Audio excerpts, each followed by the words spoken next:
এই তো ভাই, আপনি কি এখানেই থাকেন ভাই? আপনি কি এখানেই থাকেন? এখানে থাকি ভাই। এখানে ভালো ইলিশ মাছ পাওয়া যায় কোথায়?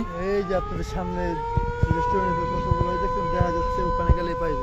আচ্ছা ভাই, বাতাসের সাথে সাথে ইলিশ মাছের গ্যারান করলাম চলে একদম নাকি কত সুন্দর ফ্লেভারটা নাকে খাইতে মন চায় সেই প্রচুর খিদা। চলেন তো আমরা যাই। মানুষে খানা বলে না যে পদ্মার ইলিশ খাইতে যাবো মা, ভালো লাগে দেখে, সুস্বাদু দেখে আমরা যাইতাছি। কত সুন্দর জায়গা আছে এখানে। আমাদের যে বাজিটা হইছে সেটা খাবারটা এখন খাবো। বাজিটা হইছে, এখন বাজিটা খামু। ইলিশ মাছের বাজিতে হারছে কে? আলামিনে হারছে। আলামিনে হ্যাঁ হারছে কে? আমি আগে গেছি। এই সাগর, বাজিতে হারছে কেটা? সাগর কি একটা সুন্দর প্রকৃতির মাঝে হারিয়ে যাইতাছি মনে হচ্ছে। রাখলাম